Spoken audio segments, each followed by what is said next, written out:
पुराण पुरुषोत्तम भगवान की। पद्म पुराण देखते देखते हम 7वीं रात पे आ गए। कल की रात में हम लोगों ने सुना था कृष्ण लीला के बारे में कि पूरे मथुरा में जन्म लेकर द्वारिका का राज करते हुए और पंडित जी आप 3 चीज भूल गए थे कल की बात करने में। कृष्ण जी की शादी और गीता और कृष्ण जी की रासलीला। सॉरी। देखते हैं कि आज आप बताते हैं कि नहीं। बोलो सच्चिदानंद भगवान की।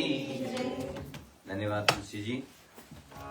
आइए श्लोकों के माध्यम से भगवान से जुड़ने का प्रयास करें। सदा शिव समारंभाम्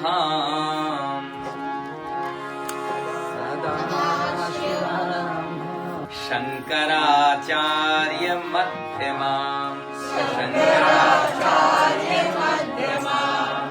अस्मदाचार्य पर्यन्ताम्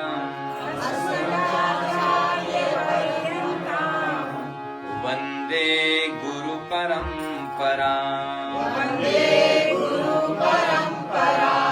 अखंड मंडलाकारम् व्याप्तं येन चराचरम् तत्पदं दर्शितं येन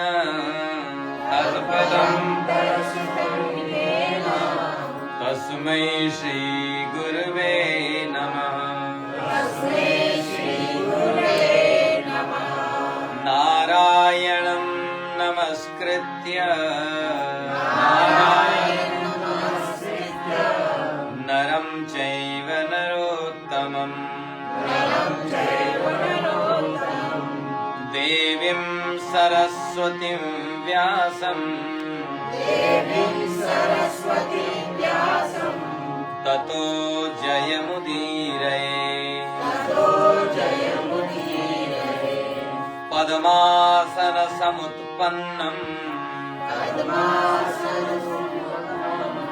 पद्मपत्र निभीक्षणम् पद्म पुराण वक्तारम् ब्रह्माणं प्रणमाम्यहम्। बोल शंकर भगवान की। शंकराचार्य महाराज की। अपने अपने गुरु गोविंद की। भगवान नारायण की। पुरुषोत्तम भगवान की।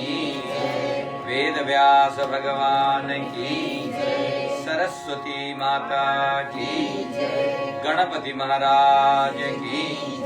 ब्रह्मदेव महाराज की। पद्म पुराण की। 7 रोज में पूज्य पंडित देवेंद्र शर्मा जी, उनका परिवार मुख्य श्रोता के रूप में हम सबको एक अवसर प्रदान करते हैं कि विविध पुराणों पर हम चर्चा कर सकें, सुन सकें। तो पद्म पुराण का आज विश्राम दिवस है और तुलसी जी ने धर्म संकट में डाल दिया कि अब भगवान का सांगोपांग चरित्र सुनना है उनको। कल तो गोवर्धन लीला कराई थी हमने, ठीक है। तो भगवान के 2 स्वरूपों पर हम लोग ध्यान दे रहे थे। एक तो भगवान की मधुर लीला और एक ऐश्वर्य लीला। बस इन 2 पहलुओं से भगवान कृष्ण को देखने का प्रयास कर रहे थे हम लोग। बाकी भगवान की लीलाएं तो अनंत हैं। गोवर्धन लीला के माध्यम से उन्होंने जहां भगवान इंद्र का अभिमान दूर किया। इंद्र कौन है पता है? इंद्र इस संसार के मैनेजर हैं। भगवान ने जब सृष्टि बनाई और सृष्टि को त्रिगुणात्मिका बनाया। ब्रह्मा जी ने सृजन किया, विष्णु जी ने उनका संरक्षण किया, पैटर्न है भगवान विष्णु, और भगवान रुद्र ने उनको पुनर्जीवन दान दिया कर्म के अनुसार से, और उनके साथ में महाकाली, महालक्ष्मी, महासरस्वती शक्ति के माध्यम से इन्होंने कार्य किया। लेकिन इस संसार को व्यवस्थित चलाने के लिए देवताओं को कार्य सौंपा गया। देवता वो है जो समाज को धर्म के हिसाब से चला सके, जो केवल अपने लिए ही नहीं जीता है, जो समाज को जिस चीज की आवश्यकता है उसकी पूर्ति करें। जल की आवश्यकता है, वायु की आवश्यकता है, पृथ्वी की आवश्यकता है, अग्नि की आवश्यकता है, तो ये सब देवता हैं। और जिनको मैनेज करते हैं इंद्र, तो उनको देवताओं का राजा कहना है। ठीक है, तो ये संबंध है। तो जब कभी पूजा पाठ यज्ञ करें तो इंद्र का, भगवान का अधिकार बनता है कि उनको आहुति पड़े, क्योंकि वही संसार को ये सब सप्लाई करते हैं। तो उनको अभिमान हो गया था, तो उनको ये याद दिलाने के लिए कि आप मालिक नहीं हैं, आप मैनेजर हैं, भगवान ने गोवर्धन लीला की। ठीक, गोवर्धन लीला के माध्यम से इंद्र को उनकी औकात का पता चल गया, उनके अधिकार का पता चल गया, उनकी अपनी शक्ति का पता चल गया। और ये वनभोज लीला के माध्यम से ब्रह्मदेव को उनको समय समय पर क्या होता है, कई बार व्यक्ति जब ये समझने लगता है कि मेरे बिना कैसे चले, जब ये लगता है तो फिर भगवान एक आध झटका देते हैं उनको कि भैया तुम्हारे बिना भी सब ठीक चल रहा है। ठीक है, तो एक ऐसी कहानी आती है कि एक व्यक्ति था, गुरु के पास गया और गुरु से उन्होंने योगा प्राणायाम अभ्यास सब किया, और उसके बाद उनके माता पिता ने उनका विवाह कर दिया। तो अब आता नहीं है, सीखता नहीं है, करता नहीं है। गुरु ने कहा बेटा क्या हुआ? उसने कहा कि अब हमारी शादी हो गई, हम बहुत व्यस्त हो गए हैं। तो उन्होंने कहा कि शादी हो गई, व्यस्त हो गए, संसार अपनी जगह है, लेकिन तुम्हें अपना कल्याण तो करना ही है ना, ये तो थोड़ी दिन की दुनिया है और उसके बाद कोई किसी का साथ देने वाला नहीं है, तुम अपने कर्मों का फल स्वयं भोगते हो। तो शिष्य को समझ में नहीं आया। उसने कहा कि नहीं, मेरा परिवार है, जब भी समस्या आएगी वो मेरे साथ खड़ा रहेगा। तो गुरुजी ने कहा खड़ा रहेगा तो देख लो एक बार परीक्षा लेकर के। तो गुरुजी ने सिखाया था कि किस प्रकार से प्राणों को रोक करके कुछ घंटों तक आदमी निर्जीव ऐसे पड़ा रह सकता है। उन्होंने कहा कि ये देता हूं, पता करो तुम्हारे घर में तुम्हारे साथ कौन कौन है, तो मैं आऊंगा तब उठना, तब तक मत उठना। तो अब इन्होंने खाना खाया, भोजन किया, भोजन के बाद में लेट गए। तो इन्होंने कहा कि हमारा तो पेट दर्द हो रहा है, सिर दर्द हो रहा है, ये बहाना किया और उन्होंने सांस बंद कर लिया अपनी। तो अब वो हल्ला हो गया कि चले गए। थोड़ी देर में आप गुरु जी की योजना से गुरु जी आए। गुरु जी ने कहा क्या हुआ? बोला कि आपका शिष्य महाराज चला गया, हमें छोड़ के चला गया, अभी तो विवाह हुआ था इसका। तो गुरुजी ने कहा कि देखो ऐसा है कि हम अपनी शक्ति के माध्यम से इसे जीवित कर सकते हैं, लेकिन आप में से किसी एक को अपने प्राण देने पड़ेंगे। तो पिताजी से कहा कि तुम देगा? तो पिताजी ने कहा कि महाराज इनको तो गैस भराना भी नहीं आता, इनको तो बिल पे करना भी नहीं आता, इनको ड्राइव करना भी नहीं आता है, यदि हम चले गए। उन्होंने कहा अच्छा आप रहने दो। माँ से कहा कि आप तो अपने बच्चे से बहुत प्यार करती, आप दे दो। उसने कहा दे देती, लेकिन मेरे बिना इनको दवाई कौन देगा? मेरे बिना ये कैसे रह पाएंगे? तो सबसे पूछा और अंततः तो पत्नी से पूछा, तुम तो उसके बिना नहीं रह पाओगी, तो तुम ही अपने प्राण दे दो। तो वो भी चुपचाप हो गई और ये सब सुन रहा है। और गुरुजी सब, तो अंतिम में सबने हाथ जोड़ के कहा कि गुरुजी आपने तो दुनिया छोड़ दी है, आपका तो ना आगे ना कोई पीछे, आप ही क्यों नहीं दे देते? गुरुजी ने कहा ये अच्छे फंसे। अच्छा, तो शिष्य ये सुन रहा था और फिर गुरुजी ने कुछ मंत्र पढ़ने का वो किया और उसको उठाया और कहा कि ये तेरा परिवार है, जिसको जो तू समझता है कि तेरे पीछे खड़े हैं, कल तेरे को कोई भी समस्या होगी तो वो तेरा साथ देंगे, तो भैया इतना ही है, इसलिए अपना कल्याण करना मत छोड़ो। सब संगी सहाय अच्छा है, सबका देखभाल करना है, सब कुछ ठीक है, लेकिन स्वात्मार्थे पृथ्वीम त्यजेत, अपने कल्याण के लिए कुछ भी करना पड़े तो उसको करना चाहिए, ऐसा कहा गया। तो भगवान ने लीलाओं के माध्यम से ये समझाने की कोशिश की कि तुम केवल मैनेजर हो, मालिक नहीं हो, और केवल अंतिम जो शक्ति है वो तो परब्रह्म परमात्मा है, जिसके हम रिप्रेजेंटेटिव हैं, ये दिखाया। सारी बाल लीलाएं की भगवान ने, सब में रस था, सब में रस था, लेकिन सारे रसों का महारस जो है उसी को महारास कहा जाता है। महारास को जो है जीव और शिव की एकता कहते हैं, जहां दो नहीं है, द्वैत नहीं है, तुम नहीं है, तेरा नहीं है, मेरा नहीं है, बस एक हो गए। तो भगवान ने गोपियों के माध्यम से, गोपियां जो जन्म जन्मांतर की योगी हैं, योगिनियां हैं, तब करके इस वक्त गोपी रूप में आई हैं। गोपी का अर्थ होता है जिनका हृदय परम पवित्र है, ठीक है। उनको भगवान ने अपना स्वरूप दिखाया, और जब तक द्वैत रहा, थोड़ा भी भेदभाव रहा, तब तक भगवान गायब होते रहे। लेकिन जिस क्षण गोपियों में, कृष्ण और गोपियों में कोई भेद नहीं रहा, उसी का नाम है महारास, जो भगवान ने किया। अब यह महारास हो गया, जीव और शिव की एकता हो गई, भगवान ने अपना स्वरूप का दर्शन करा दिया। उसके बाद रहा गोकुल तो पूरी तरह से अब एनलाइटेंड हो गया, तो अब बारी थी मथुरा की। तो मथुरा में कंस जैसे दुष्ट राजा रहते थे, अत्याचार करते थे, उनका भी उद्धार करना। भगवान किसी को मारता नहीं, ठीक है, भगवान केवल उनको पुनर्जीवन देता है, अच्छा जीवन देता है। जिनको भगवान ने सदगति प्रदान की, वो भगवान के स्वरूप में ही मिल गए, डायरेक्ट मुक्ति, ठीक है। तो भगवान मार थोड़ी नहीं रहे, ऐसा लगता है मार रहे हैं। अच्छा, ये थिएटर में आप देखते हैं कि बड़े बड़े औजार लेकर के डॉक्टर लोग गोद रहे हैं, काट रहे हैं, पीट रहे हैं। अनजान आदमी तो चिल्ला पड़ेगा, ये क्या करते हो, लेकिन जानकार को पता है कि ये बचाने के लिए कर रहे हैं, ये मारने के लिए नहीं कर रहे हैं। डाकू के हाथ में चाकू और डॉक्टर के हाथ में चाकू, सो फर्क है।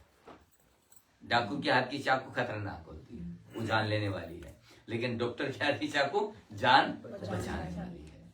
तो इसीलिए भगवान जब किसी का उद्धार करते हैं, जिसको आप मारना कहते हैं, वो उस जीवन से उनको पुनर्जीवन, दूसरा जीवन और कई बार मुक्ति दे रहे हैं। वही प्रक्रिया है भगवान, ठीक है। दिखे भले कुछ भी, बाण चल रहे हैं, गदा चल रहा है, खड्ग चल रहे हैं, दिखता ऐसा है, लेकिन वास्तव में अंततोगत्वा भगवान मुक्ति ही प्रदान करते हैं। तो कंस को मुक्ति प्रदान की, और कंस के साथ साथ कंस के जैसे अनेक भटके हुए जीव थे, उनका उद्धार किया। और उसके बाद में भगवान, जैसे आप और हम विवाह करते, देखो वर्णाश्रम व्यवस्था है हमारे सनातन धर्म में, 25 साल तक ब्रह्मचर्य का पालन करें और खूब विद्यार्जन करें। 25 साल से लेकर के 50 के बीच में गृहस्थ धर्म में जाएं, गृहस्थ जीवन जिए यदि आप चाहें तो। और यदि आपका सहज वैराग्य नहीं है तो आप गृहस्थ जीवन में जाएं और गृहस्थ धर्म का पालन करें, गृहस्थाश्रम में रहें और उसके नियमों के हिसाब से रहें। और उसके बाद में धीरे धीरे 51 बर्थडे के बाद में धीरे धीरे थोड़ा संसार को छोड़ें, परिवार को छोड़ें, समाज को छोड़ें, और 75 का बर्थडे जब आप मनाएं, 75th में संन्यास धारण करें।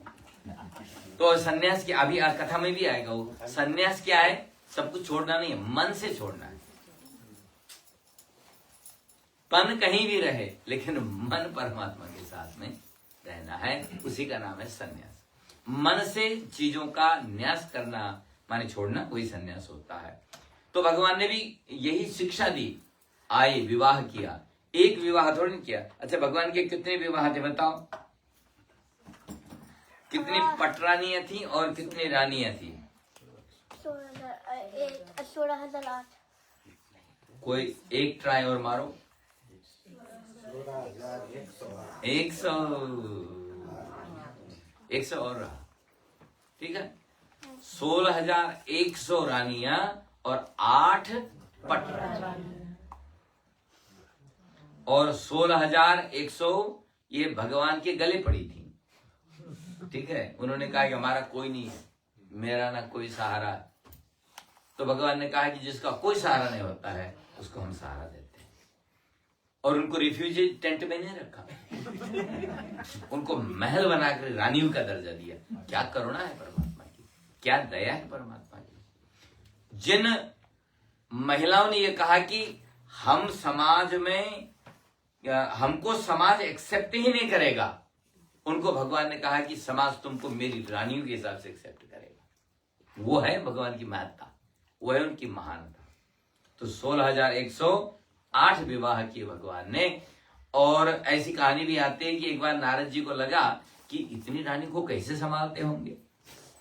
तो वो जो है, उन्होंने एक घर में, दूसरे घर में, तीसरे घर में जाके देखा तो कहीं भगवान बच्चा खिला रहे हैं, कहीं भगवान गार्डनिंग कर रहे हैं, कहीं पूजा कर रहे हैं, कहीं मनोरंजन कर रहे हैं, कहीं अलग अलग जगह पर भगवान देखे, हर रानी के साथ देखे और अलग अलग क्रिया करते हुए। और कहीं कहीं साधु संत विनोद करते हैं कि जैसे नारद जी आए तो भगवान ने कहा आओ आओ नारद जी बैठो, तो वहां दूध पिलाया। फिर दूसरे घर में वहां भी दूध पिलाया। फिर जब 8-10 घरों में चक्कर लगाया, नारद जी ने कहा अरे बाप रे, ये तो छोड़ेंगे नहीं, अब पेट में जगह तो है नहीं, तो खुद ही बंद कर दिया उन्होंने जाना। तो ऐसी गृहस्थ भगवान चलाते हैं।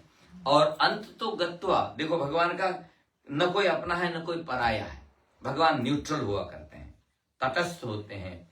जैसे जज कोर्ट के अंदर तटस्थ होता है, जज जो है किसी का पक्ष नहीं लेता है, उसी तरह से भगवान संसार में किसी का पक्ष नहीं लेते हैं। तो महाभारत में सारे दुष्ट राजाओं का संहार हुआ, बल्कि दुष्ट राजा क्या, उसके साथ में अच्छे राजा भी मारे गए बेचारे। कहावत है ना कि गेहूं के साथ गुण भी पिस जाता है, वही हुआ। और गुण के साथ गेहूं भी पिस जाता है, जो भी कहो, ठीक है। तो अच्छे राजा भी बुरे राजाओं के साथ मारे गए। और उसके बाद में यादवों में भी ये अभिमान, ये अहंकार और संस्कारहीनता ये जब आई, तो भगवान के जाने से पहले वो भी सब समाप्त हो। भगवान का बैलेंस है। यहां तक कि भी भगवान ने कहा कि मुझे धर्म की स्थापना करने के लिए द्वारिका चाहिए थी, अब द्वारिका की आवश्यकता ही नहीं है। तो भगवान के जाने के बाद द्वारिका भी, अभी कुछ दिन पहले मोदी जी देख के आए, वहां जाने के लिए पानी के अंदर जाना पड़ता है, ठीक है। तो द्वारिका भी यहां से चली गई। तो कुल मिलाकर के भगवान की जो लीलाएं हैं, जो अनंत लीलाएं हैं तुलसी, उनका वर्णन करना बहुत कठिन है। और एक और आधा घंटे में कौन सी बोली हम बताओ, हैं? एक और आधा घंटा में कहा भगवान कृष्ण की पूरी लीला हो पाएगी। कुल मिलाकर के जितना हो पाए उसी में संतोष करें।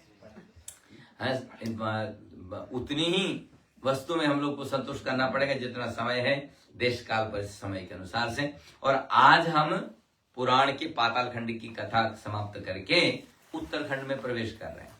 कल पंडित जी ने भी एक बात हमसे कही कि ये पातालखंड है, लेकिन इसमें फिर राम का और कृष्ण की चर्चा क्यों रखी। तो यहाँ पंडित जी हम देख रहे थे, इसमें लिखा है कि पद्म पुराण का पातालखंड मुख्य रूप से पाताल लोक, नरलोक और वहां की कथाओं से संबंधित होना चाहिए। और लेकिन इसमें राम और कृष्ण का चरित्र रखने का क्या कारण है, तो इसमें लिखते हैं कि सबसे पहली बात यह है कि भगवान विष्णु का अर्थ होता है जो सारे विश्व में है, वो ऊपर के लोकों में भी है और नीचे के लोकों में भी है। वो ब्रह्मलोक तक वही है और पाताल लोक तक वही है। ये दिखाने के लिए कि पाताल में भी परमात्मा की लीलाएं चलती हैं। राम और कृष्ण दोनों विष्णु के प्रमुख अवतार हैं। पद्म पुराण एक वैष्णव ग्रंथ है, इसलिए यह सिद्ध करना आवश्यक था कि विष्णु की लीला तीनों लोकों में चलती है, कम से कम 3 लोगों का, पृथ्वी, स्वर्ग और पाताल में व्याप्त है। तो पाताल से सीधा राम का संबंध क्या है वो तो आप लोगों ने कई बार सुना है। जब राम रावण युद्ध हो रहा था उस वक्त रावण ने जब पृथ्वी और स्वर्ग से सहायता उनकी खत्म हो गई, क्योंकि देवता तो उसके अगेंस्ट थे ही, और पृथ्वी के लगभग जो बड़े बड़े उसके समर्थक थे, राक्षस, बलशाली राक्षस, वो लगभग समाप्त हो गए थे। तब वो पाताल लोक में उसने आवाज लगाई। वहां जो है अहिरावण महिरावण रहते हैं, और उन्होंने चुरा करके राम और लक्ष्मण को पाताल लोक में ले गए। वो लोग चुराए, रात को किडनैप करके ले गए, और किडनैप कर भी ऐसे किया क्योंकि ये राक्षस लोग रूप बदलना जानते हैं ना। विभीषण का रूप धारण किया, और विभीषण जी सो रहे थे, और विभीषण जी को राम के कमरे में जाने की कोई रोक टोक नहीं थी, तो किसी ने कोई विरोध नहीं किया, विभीषण बन करके ले गए।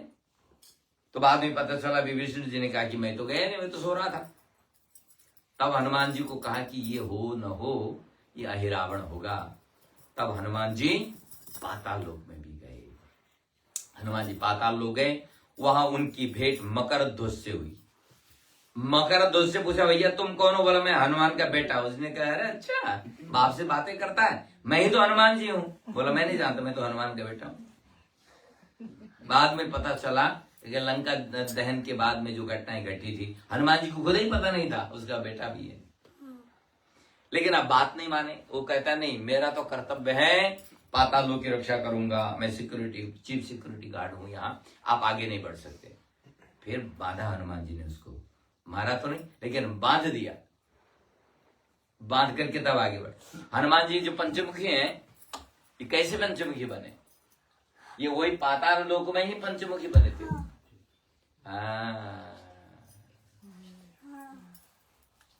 पता है तुलसी को सारी कथा पता है। अच्छा, वहां अहिरावण को वही मार सकता था जो एक साथ 5 दिशा में रखे हुए 5 दीपकों को एक साथ बुझा सके, ये शर्त थी। अब 5 दिशाओं में रखे हुए 5 दीपक एक साथ कैसे बुझेंगे? आप एक जगह करके जाओगे, ऐसा नहीं करना था। यहां फूक मारी तो 5 एक साथ, तब पंचमुखी बने। और पंचमुख की हनुमान जी की कथा बड़ी सुंदर है, कभी समय मिलेगा तो उस पर चर्चा करेंगे। एक आध जगह हम कर भी चुके हैं, पंचमुखी कथा पर हनुमान जी की चर्चा कर चुके हैं। तो अहिरावण की 5 दीपकों में एक साथ फूक कर मार दिया। जब दीपक बुझ गए तो उसके साथ साथ अहिरावण का जीवन दिया भी बुझ गया, और राम लक्ष्मण को मुक्त करा करके वो वापस लेकर के आते हैं। और पाताल लोक के राजा हैं शेषनाग, और भगवान किसके ऊपर लेटते हैं? देखो, भगवान को बैलेंस बना के रखना पड़ता है। एक तरफ देवता हैं जो स्वर्ग लोक में रहते हैं, एक तरफ मनुष्य हैं पृथ्वी लोक में रहते हैं, और एक तरफ नाग हैं, सर्प हैं, ये पाताल लोकों में रहते हैं, तल सुतल वितल तलातल इन लोकों में रहते हैं। तो वहां के राजा हैं शेषनाग, और वो भगवान के आसन के रूप में रहते हैं। इसीलिए शेष को भी महत्व देने के लिए, और भगवान का संबंध पाताल से भी इतना ही है जितना पृथ्वी से और स्वर्ग से है, ये बताने के लिए पाताल खंड में भगवान राम की और कृष्ण की चर्चा हुई। तो कृष्ण भगवान का भी चरित्र इसी तरह से है। शेषनाग जो पाताल के स्वामी हैं, भगवान कृष्ण और राम का गहरा संबंध है। बलराम शेष के स्वयं अवतार हैं, ठीक है, तो वो डायरेक्ट पाताल से संबंध है उनका। और शेषनाग को आदिशेष कहते हैं। भगवान विष्णु स्वयं शेषनाग पर शयन करते हैं। शेषनाग विष्णु के सबसे प्रिय और समर्पित सेवक हैं। लिखते हैं यहाँ कि धर्म और भक्ति का संदेश यह है कि पाताल खंड में रामकृष्ण चरित्र के माध्यम से यह संदेश दिया गया है कि ईश्वर की भक्ति और धर्म का पालन ये तीनों लोकों में चलता है, तीनों लोकों में चलता है, ये केवल पृथ्वी में ही नहीं। और इसीलिए पाताल खंड में राम और कृष्ण की चर्चा आई है। यद्यपि पुराण के अनुसार भगवान को दूसरे एंगल से देखा गया है, उस पर हम लोगों ने चर्चा की। तो आज उत्तराखंड की दिव्य चर्चा है, ये भी संक्षिप्त रूप से केवल सुन लेते हैं। और यह खंड केवल कथा नहीं, यह जीवन का मार्गदर्शन, आत्मा का विज्ञान और मोक्ष का द्वार है। इस खंड का मूल स्वरूप भगवान शिव और माता पार्वती के बीच जो संवाद हुआ वही ज्ञान है इसमें। भगवान शंकर और माता, पूरी रामायण जो है माता पार्वती और भगवान शंकर का ही संवाद है, ठीक है। और उत्तराखंड में भी माता पार्वती और शिव का ही संवाद है। उसके माध्यम से दो चार चीजों पर हम लोग चर्चा करेंगे। तो आज का मूल प्रश्न जो माता ने पूछा है वो यह है कि जीवन क्या है, आत्मा क्या है, ईश्वर को कैसे प्राप्त करें।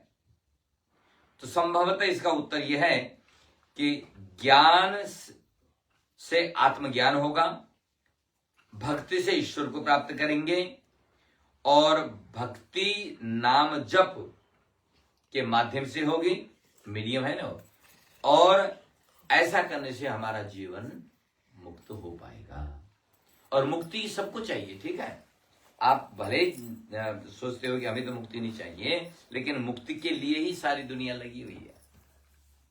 मुक्ति हमारा जन्मसिद्ध अधिकार है, जीव का जन्मसिद्ध अधिकार है और केवल मनुष्य जीवन में ही उपलब्ध है, अवेलेबल है। जीवन का उद्देश्य केवल कमाना, खाना, जीना नहीं, बल्कि स्वयं को जानना, जिसको आप सेल्फ रियलाइजेशन कहते हैं, यह है।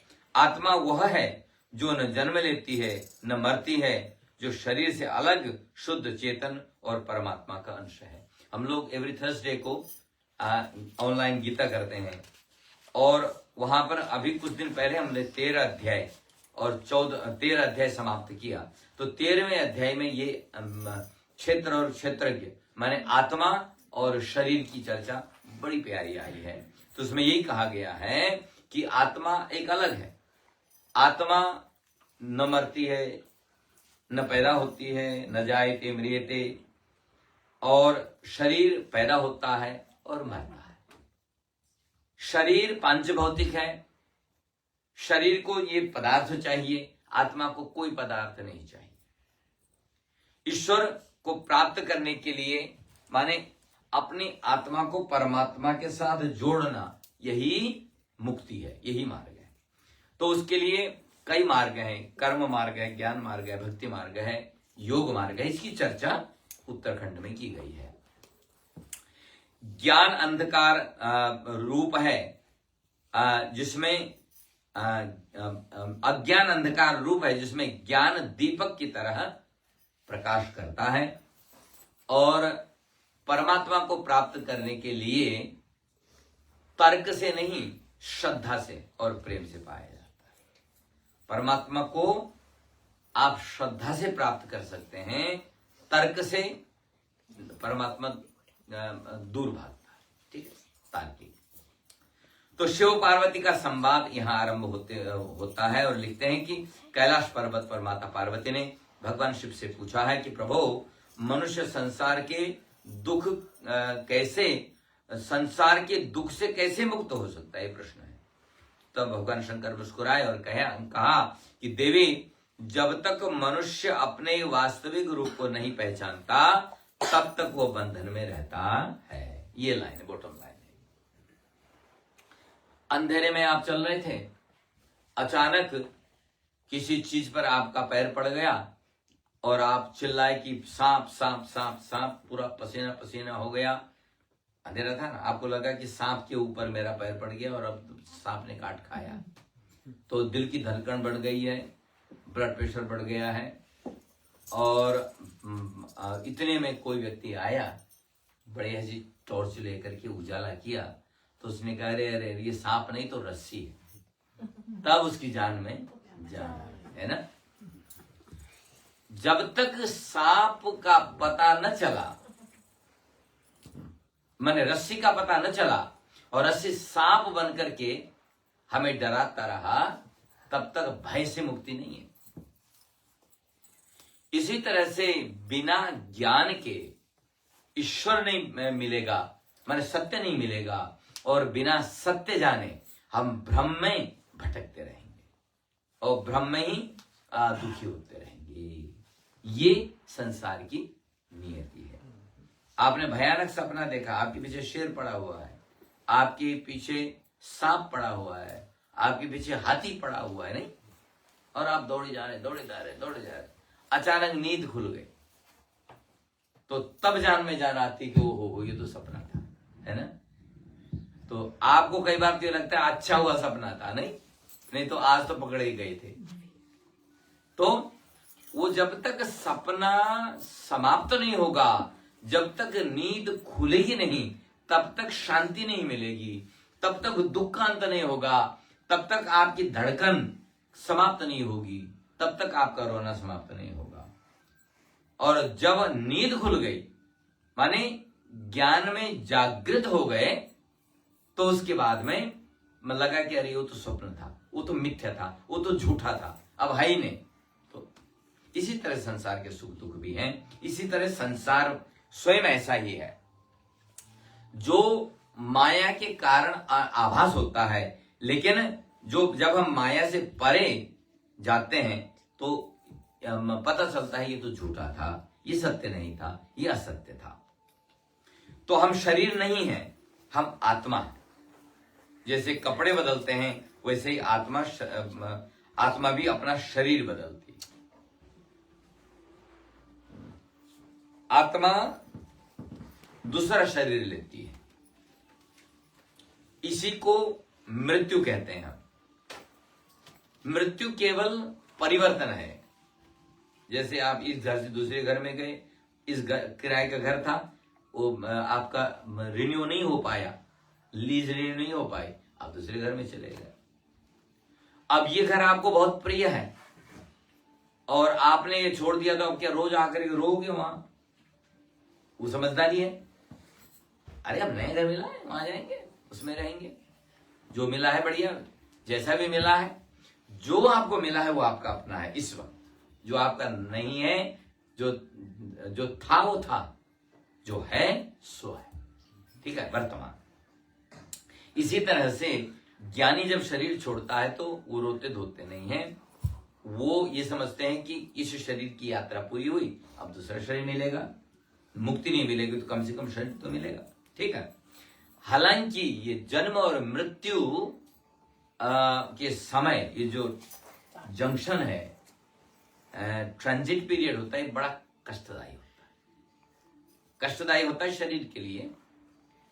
और यदि कोई व्यक्ति योगी है, वो आत्मा में स्थिर है, तो उसको शरीर का दुख भी आभास नहीं होता है, उसको लगता है ये चलता ही रहेगा, कोई मेरा इससे कोई लेना देना नहीं ऐसा। पर वो एक बहुत ऊंची क्लास की बात है, ठीक है। हमने सुना है कि कुछ योगियों ने बिना एनेस्थेसिया लिए ऑपरेशन कराया। उन्होंने कहा हम थोड़ी, तो शरीर है, हम देखना चाहेंगे, बिना एनेस्थेसिया के। ऐसे तो वो शरीर से डिटेच होने की कला आ गई ना उनको। लेकिन आप मत करना है, ले लेना एनेस्थेसिया, ठीक है। तो पार्वती जी ने पूछा, धर्म का वास्तविक अर्थ बताइए प्रभु, धर्म क्या है ये बताइए।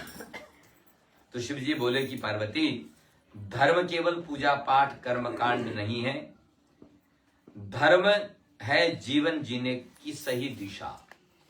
धर्म जो धारण करता है, पूछते हैं ना कह धर्म, तो उत्तर मिलता है परोपकारः, परोपकाराय सताम विभूतयः। धर्म है परोपकार, धर्म की कोई दूसरी परिभाषा नहीं है। धर्म न दूसरा सत्य समाना, सत्य धर्म है, परोपकार धर्म है। और अधर्म क्या है फिर महाराज? बोला परपीड़नम। अधर्म दूसरों को कष्ट देने से बढ़कर के दूसरा कोई अधर्म नहीं है। अष्टादश पुराणेषु व्यासस्य वचनद्वयम् परोपकार पुण्याय पापाय परपीडनम। 18 पुराण लिखे ऋषि वेदव्यास ने, और उनका एक ही सार है, परोपकार ही धर्म है, पुण्य है, और परपीड़न ही अधर्म है। परपीड़ा सम नहीं अधमाय। तो 2 अक्षर में धर्म की परिभाषा समझा दी गई। ठीक है। धर्म ये 4 खंभों पर खड़ा रहता है। स्तंभ माने खंभे, जैसे ये है ना, इसको स्तंभ बोलते संस्कृत में, जो बीचों बीच है। अब वो 4 स्तंभ जो हैं, जो मनुष्य को मानवता, संयम, करुणा और सत्य सिखाते हैं। ये 4 स्तंभ क्या सिखाते हैं?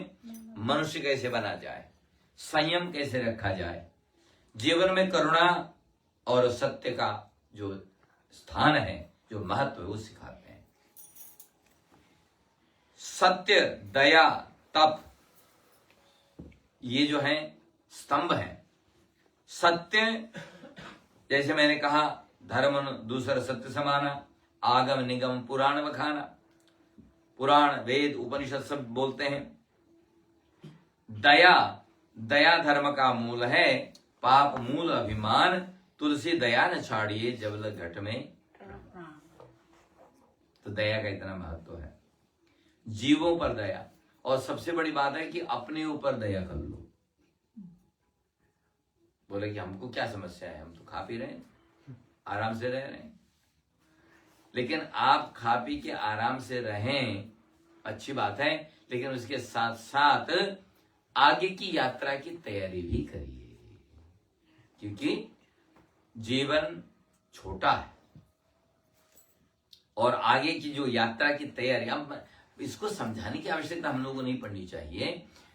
आपने अगले साल घूमने का प्लान बनाया, ठीक है, और आपकी बुकिंग अभी से चालू हो जाती है, नहीं हो जाती?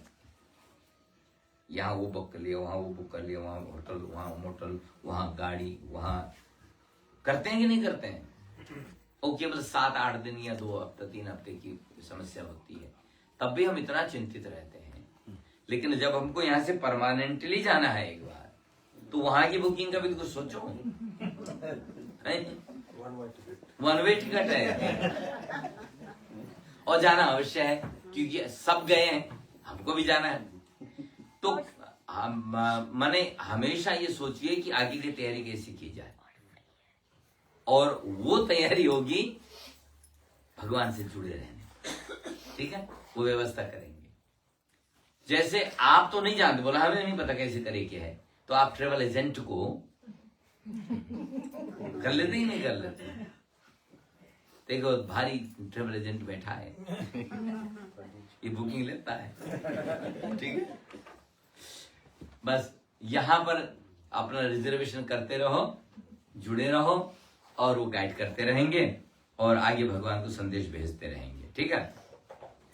और तीसरा जो इसी कारण से ये तप है, तप, ठीक है। तप बल रचय प्रपंच विधाता, तप बल विष्णु सकल जगत त्राता, तप बल शंभु करे संहारा, तप बल शेष धरे महिधार। संसार में जो भी महान कार्य कर रहे हैं वो तप के आधार पर कर रहे हैं। सृष्टि बनाने से पहले ब्रह्मा जी को भी तप करना पड़ता है। सारी पृथ्वी का भार शेषनाग उठाते हैं, ऐसे कहा जाता है। वो भी तप करते हैं और वहां से बल प्राप्त करते हैं। यदि भगवान विष्णु संसार का पालन कर पा रहे हैं, वो भी तप का ही बल है उनके पास में भी। और यदि भगवान शंकर संहार पुनर्जीवन दे रहे हैं, तो वो भी तप की ही शक्ति से कर रहे हैं। तो इसलिए जीवन में तपस्या चाहिए, तप चाहिए। ठीक है, तपना पड़ेगा। तप का अर्थ केवल जंगल में जाकर कठोर साधना करना नहीं है, इसमें लिखा है जीवन में अनुशासन, संयम, सहनशीलता और आत्मनियंत्रण, ये चीजें यदि आ गई तो वही तप है। ठीक है, इन कठिनाइयों से नहीं डरना है। तप मनुष्य को मजबूत बनाता है। यदि सोने का बिस्किट कहे कि भैया हमें बहुत लगे, हमें अग्नि में नहीं तपाना और ऊपर से हथौड़ा नहीं मारना, तो कभी उसका आभूषण बन पाएगा? कभी उसकी कोई कीमत बन पाएगी? उसकी कीमत तब बढ़ती है जब वो आग में तपता है और सोनार उसको हथौड़े से पीटता है, तब उसको शेप देता है, अब तब जाकर के वो अमूल्य गहना बनता है। ठीक है, तो जीवन भी ऐसा ही है। जीवन में यदि तप होगा, उसमें तपेंगे, गुरु आपको शेप देगा और तब आप अमूल्य बनेंगे। ठीक है, जो व्यक्ति अपने मन और इंद्रियों पर नियंत्रण कर लेता है, वही सच्चे अर्थों में विजेता होता है। संसार जीतने का अर्थ है अपने मन को जीतना। ठीक है, अपने मन को यदि आपने जीत लिया और मन की हर छोटी मोटी बात नहीं सुनी, तो आपने संसार को जीत लिया। कहा गया ना, मन के हारे हार है और हाँ। तो यदि मन हार गया तो मानो सब हार गए, और मन जीत गया तो मानो आप जीत गए। और अंतिम जो धर्म का स्तंभ है वो है शुद्धता, पवित्रता। धर्म के 10 लक्षणों में ये पवित्रता को बड़ा महत्वपूर्ण स्थान दिया है। धृति ही, क्षमा, दमो, स्तेय, शौच, इंद्रिय निग्रह, धीर विद्या, सत्यम, क्रोधो, दशकम धर्म लक्षणम। पहले दिन भी हमने इसका संकेत किया था आपको। शुद्धता का अर्थ केवल शरीर की स्वच्छता नहीं, बल्कि मन, वाणी और कर्म की पवित्रता भी है। मन में द्वेष, ईर्ष्या, छल और लोभ न रखना, ये आंतरिक शुद्धता है। वाणी में मधुरता और कर्म में ईमानदारी रखना, ये वाणी और कर्म की शुद्धता है। मन, वाणी, कर्म, ठीक, तीनों शुद्ध होने चाहिए। तो सत्य मनुष्य को सही दिशा देगा। Truth gives a person the right direction. दया हृदय को विशाल बनाती है। Compassion makes the heart generous and expensive, विशाल। तब जीवन को अनुशासित करता है। Austerity discipline brings order and self control into life. और शुद्धता आत्मा को ईश्वर के निकट ले जाती है। Purity brings the soul closer to the god. जैसे व्रत करते हैं ना, उपवास करते हैं, उपवास में यदि मन और शरीर की पवित्रता नहीं हुई तो उस उपवास का कोई अर्थ नहीं है।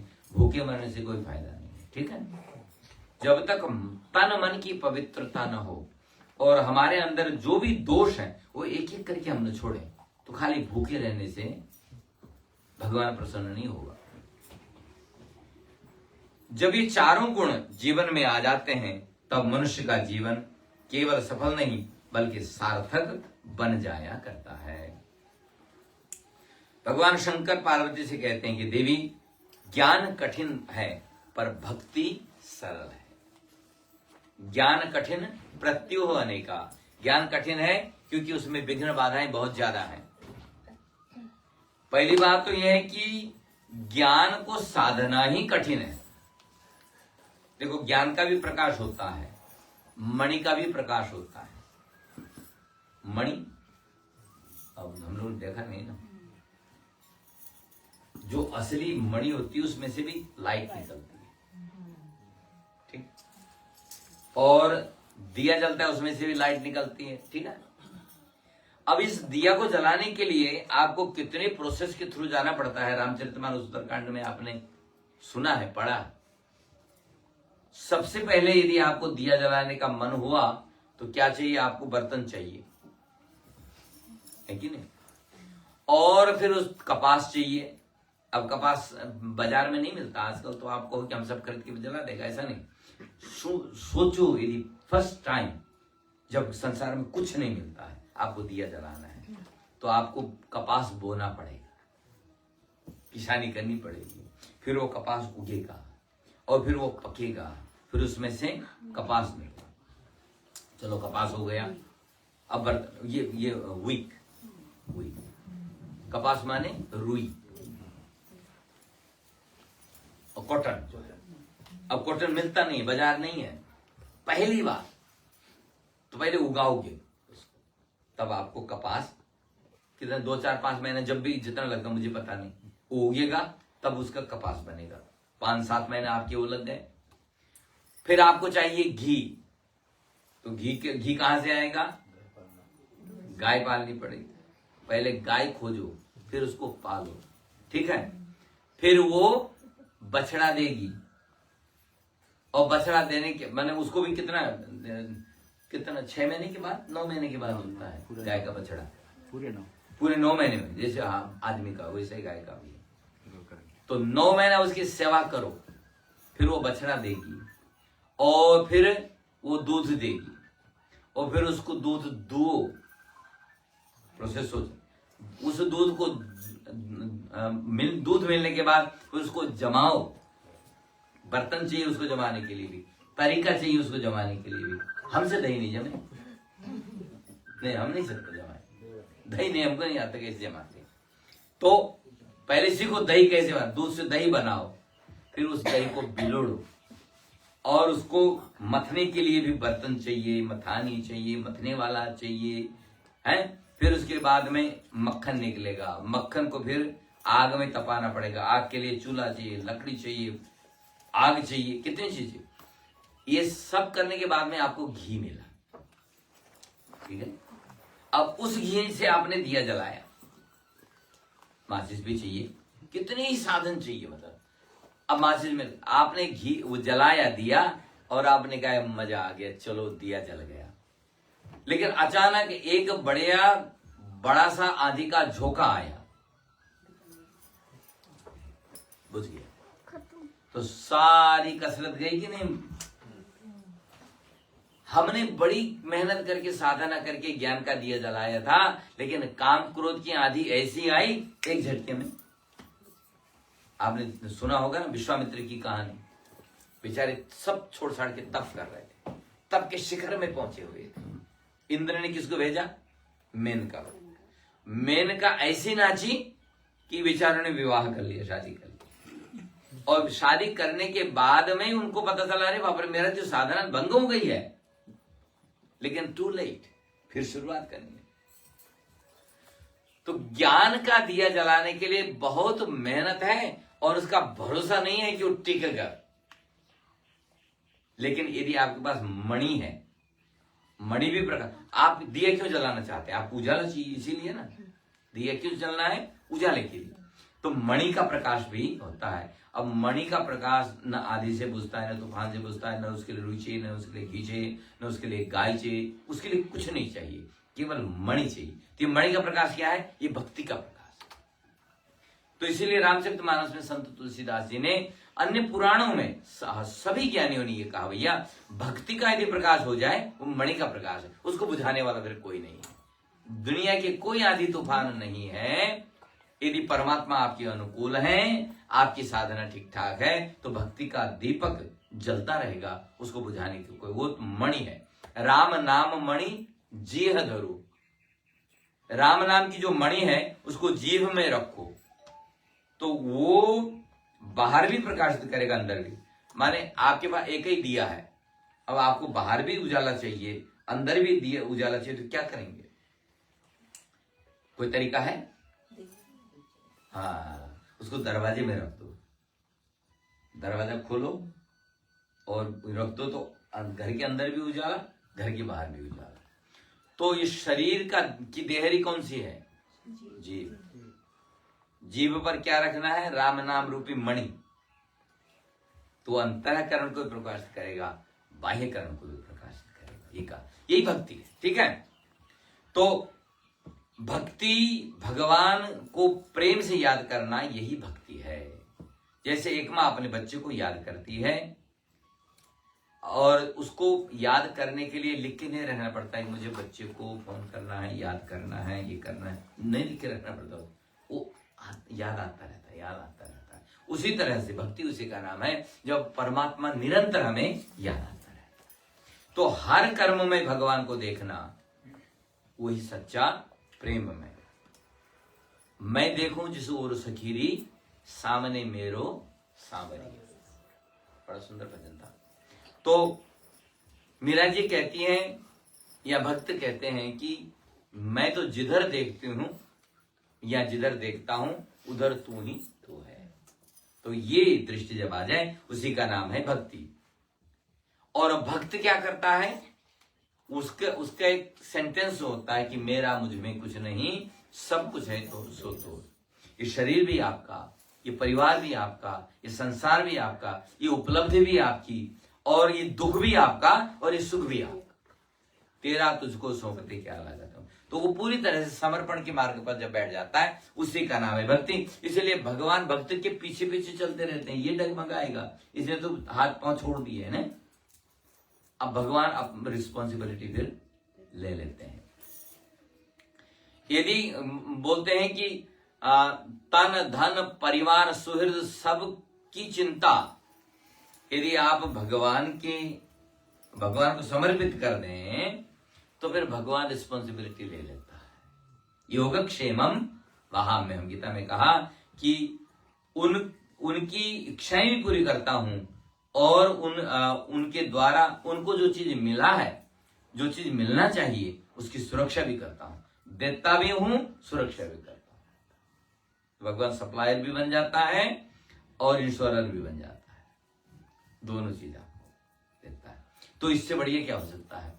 तो फिर यहां लिखा है कि उत्तराखंड में कि भगवान के दिव्य नाम से ही माने भक्ति के 9 प्रकार की भक्ति, नवधा भक्ति है, लेकिन नाम जप को बहुत महत्व दिया है, और खास करके कलयुग केवल नाम आधार है। तो कलयुग के लिए नाम का आधार बताया। तो यहाँ पर भगवान विष्णु के सहस्त्र नामों की चर्चा भी पंडित जी ने हवन कराया। सहस्त्र माने 1000 नाम, भगवान के 1000 नाम। तो 1000 नामों का महत्व इसमें लिखा गया है कि जो भगवान विष्णु के इस सहस्त्र नाम का पठन पाठन करता है उसको क्या मिलता है। लिखा है कि वेदांत को ब्राह्मण स्यात्। यदि ब्राह्मण जप करता है, पाठ करता है, हवन करता है तो उसको ज्ञान की प्राप्ति होती है। क्षत्रियो विजयी भवेत्। यदि कोई क्षत्रिय, अब लोग कहेंगे अच्छा तो ब्राह्मणों का काम है, पंडितों का काम है, हमारा कोई लेना देना नहीं। बोला ऐसा नहीं है। क्षत्रियो विजयी भवेत्। यदि क्षत्रिय करेगा तो जहां पैर रख देगा, जहां हाथ डालेगा सफल हो जाए। शूद्रो धन समृद्धस्य, शूद्र ये वैश्यो धन समृद्धस्य। यदि वैश्य भगवान विष्णु के नामों का स्मरण करता है, पाठ करता है, जप करता है, हवन करता है तो धन धान्य भरपूर होगा। और शूद्र करेगा तो सुखम अवाप्नुयात्। शूद्र को वो सब सुख सुविधाएं मिल जाएंगी। धर्मार्थी प्राप्नुयात् धर्मः। यदि आपको धर्म चाहिए तो धर्म मिलेगा, यदि अर्थ चाहिए तो अर्थ मिलेगा, यदि आपकी कामनाओं की पूर्ति के लिए करते हैं तो कामनाओं की पूर्ति होगी, और यदि आपको मुक्ति चाहिए तो मुक्ति भी मिलेगी। धर्मार्थी प्राप्नुयात् धर्म, अर्थार्थी चार्थमाप्नुयात्, और कामान अवाप्नुयात् कामी, प्रजार्थी प्राप्नुयात् प्रजा। जिनकी संतान नहीं होती है, बच्चे नहीं होते, उनको संतान की प्राप्ति भी इससे होती है और मुक्ति भी मिलती है। ये ठीक है। जब भीष्म पितामह मृत्यु को प्राप्त हो रहे थे, माने उनको इच्छा मृत्यु थी, उनको शरीर छोड़ना था, तब भगवान कृष्ण उनके सामने खड़े हो गए और उन्होंने कहा कि महाराज तब तक खड़े रहे ना जब तक मैं पूरा सहस्त्र नाम पाठ न कर लूं, और ये वरदान दीजिए कि जो कोई व्यक्ति अपने पूर्वजों के लिए इस सहस्त्र नाम का पाठ करता है, उनके पितरों को कभी अधोगति मत देना, उनको मुक्त कर देना। तो भगवान ने प्रॉमिस किया, और वो भी मरते हुए व्यक्ति की अंतिम इच्छा तो कोई भी पूरा करता है ना, संसारिक लोग भी करते हैं। भगवान ने मरते हुए भीष्म पितामह को ये वरदान दिया कि जो कोई भी शास्त्र नाम का पाठ करेगा, कराएगा, सुनेगा, सुनाएगा, उसके पितरों को कभी अधोगति नहीं मिलेगी, वो मुक्ति होगी। प्लस यहां पर जैसे कहा कि जो भी संकल्प लेके आप करते हैं तो संकल्प की पूर्ति होगी। मुक्ति चाहिए, मुक्ति मिलेगी, भक्ति चाहिए, भक्ति मिलेगी, धन चाहिए, धन मिलेगा, संतान चाहिए, संतान मिलेगा, जो चाहिए। रोग हो गया है तो रोगात मुच्यते रोगात, बंधन में पड़ गए, बंधो मुच्यत बंधनात्, भयभीत हो गए हैं, भयान मुच्यते भीतस्तु, डरा हुआ व्यक्ति भय से मुक्त हो जाएगा। और किसी विपत्ति से गिर गए हो तो उस विपत्ति से आप निकल जाएंगे। श्रद्धा विश्वास से आप सहस्त्र नाम का पाठ करें तो ये और भी बहुत सारा लिखा हुआ है, लेकिन संक्षिप्त में समझ लीजिए कि मनोकामनाएं पूर्ण करने वाला इस सहस्त्र नाम का है, जो पंडित जी ने पुरुषोत्तम महीने में आपको करवाया। और आपके द्वारा ये तो करते रहते हैं, लेकिन इस महीने में विशेष कराया, तो आपका रिजर्वेशन पक्का हो चुका है, ये मान के चलिए। बोलो सच्चिदानंद भगवान की। लिखा है ना कि नाम जप से, नाम जप जो है 4 मार्ग है, ऐसे समझ लो 4 मार्ग हैं। एक है ज्ञान मार्ग, एक है कर्म मार्ग, एक है योग मार्ग और एक है भक्ति मार्ग। अलग अलग मार्ग में अलग अलग साधन है, लेकिन भक्ति मार्ग में जो साधन है वो नाम है। अब आपको बद्रीनाथ की चढ़ाई चढ़नी है और पैदल जाना है तो थोड़ी देर तो चढ़ लोगे, लेकिन उसके बाद छड़ी चाहिए होती है टेका देने के लिए। ये नाम भक्ति मार्ग में एक टेके के डंडे के रूप में, टेके के रूप में काम करता है। इसीलिए कहा यहां कि नाम जपन क्यों छोड़ दिया, नानक महाराज की वाणी है ये। क्रोध न छोड़ा, झूठ न छोड़ा, सत्य वचन क्यों छोड़ दिया। झूठे जग में दिल ललचाकर असल वतन क्यों छोड़ दिया। कौड़ी को तो खूब संभाला और लाल रतन क्यों छोड़ दिया।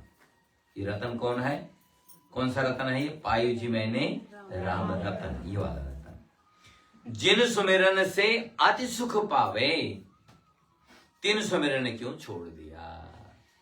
संसार के लोग याद आते हैं ना, तो तब तक तो अच्छे लगते हैं जब तक उनसे फायदा होता है, लेकिन जब वो फायदा लेने लगते हैं तो तब उनका नाम याद आता है तो नींद भाग जाती नहीं। कहां से याद आ गया। कहते हैं कि अरे भैया भगवान का नाम स्मरण करो तो बड़ी शांति मिलती है। जिस नाम के स्मरण से शांति मिलती है उसका नाम छोड़ करके दुनिया भर के नामों को क्यों स्मरण कर रहे हो। छोड़ो ये सब। जिन सुमिरन से अति सुख पावे, तिन सुमिरन क्यों छोड़ दिया। खालिस एक भगवान भरोसे, तन मन धन क्यों छोड़ दिया। तो सब कुछ परमात्मा को जब समर्पित करेंगे तो परमात्मा आपका होगा और आप कह पाएंगे हम भगवान के, भगवान हमारा।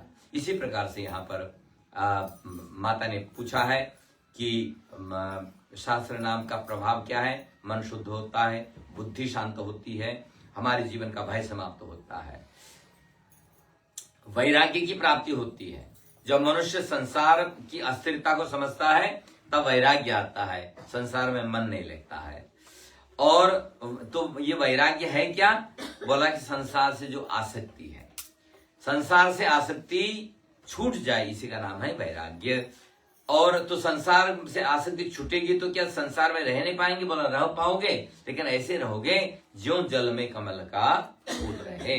कमल का फूल कीचड़ में बना रहेगा, कीचड़ में ही रहेगा, लेकिन कीचड़ से ऊपर उठेगा। संसार में रहें, वैराग्य से जब रहेंगे तो संसार आपको पकड़ नहीं पाएगा, कीचड़ से आप ऊपर उड़ जाएंगे, आप अलग से चमकेंगे, आपका जीवन अलग से चमकेगा। यही वैराग्य है। रहना तो संसार में ही है, रहो संसार में पर डूबो नहीं।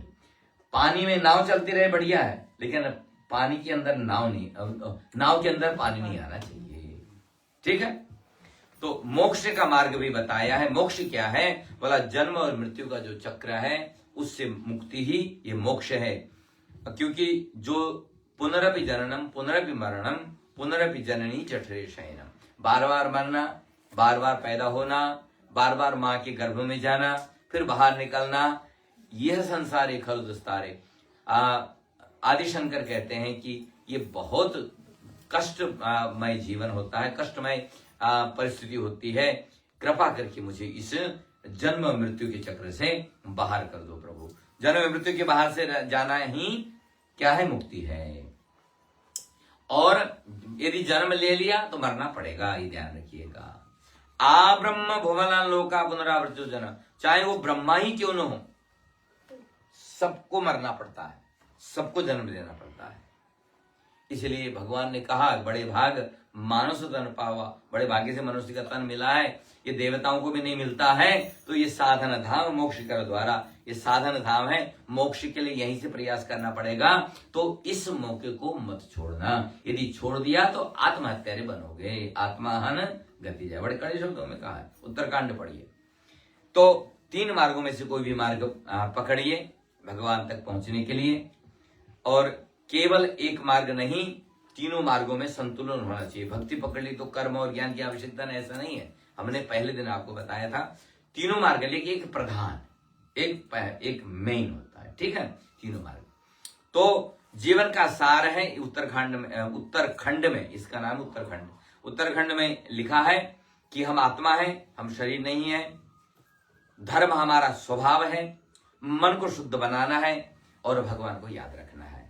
बस इन्हीं शब्दों के साथ में पुराण में समापन श्लोक लिखा है, उसको आप और हम लोग पढ़ लेते हैं। बोलिए, इदम अतिशय गुह्यम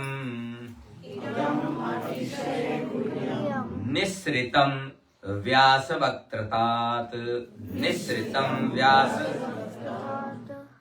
चिरतर पुराणम प्रीतिदम वैष्णवानां चिरम अमरवत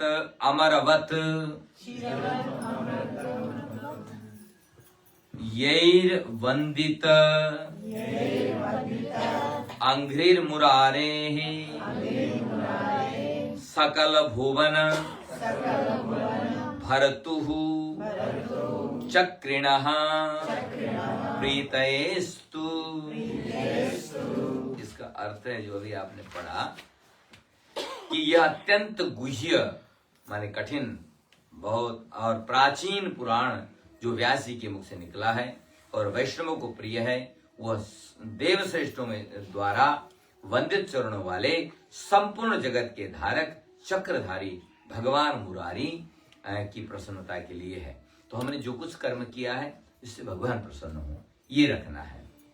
तस्मात् संप्राप्त मंत्रोसौ विधिना द्विज सप्तमात्, उस राजा ने श्रेष्ठ ब्राह्मण से विधि पूर्वक मंत्र प्राप्त करके जीवन भर सावधानी और श्रद्धा से भगवान ऋषिकेश की आराधना की। समय आने पर उसने योगियों द्वारा प्राप्त होने योग्य सनातन हरिपद को प्राप्त कर लिया। इस प्रकार से इति श्री पादे पद्म पुराणे उत्तराखंडे भृगु परीक्षा कथनम नाम 55 द्विशतमोध्याय। अर्थ हुआ कि उत्तराखंड का 255वां अध्याय भृगु परीक्षा नाम से संपूर्ण हुआ, यही अंतिम अध्याय है। तो इन शब्दों के माध्यम से हम भगवान को अपनी कथा समर्पित करते हैं। हे नाथ अब तो ऐसी दया हो, हे नाथ अब तो ऐसी दया हो, जीवन निरर्थक जाने न पाए, जीवन जाने न पाए, यह मन न जाने क्या क्या कराए, जीवन न जाने क्या क्या कराए, यह न पाया अपने बनाए, कुछ बन न पाया अपने बनाए।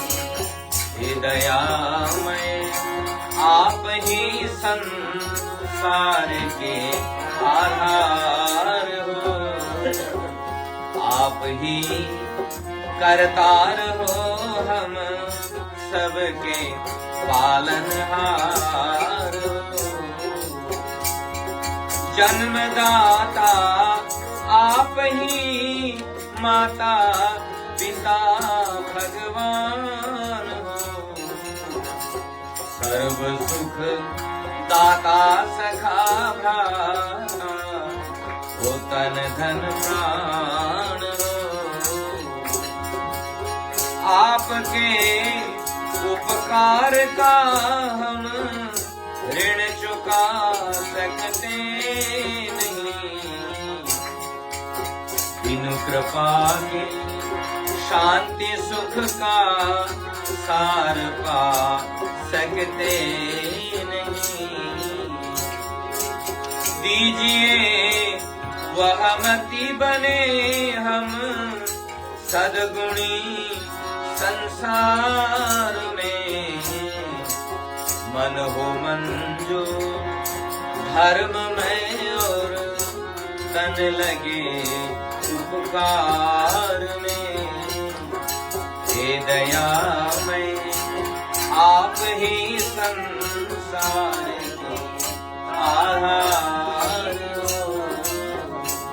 आप ही करतार हो हम सबके पालनहार हो। इन्हीं शब्दों के साथ में पूज्य पंडित देवेंद्र शर्मा जी के इस परम पावन मंदिर में, श्री शनि संकट मोचन मंदिर में पद्म पुराण की दिव्य कथा भगवान को समर्पित करते हैं।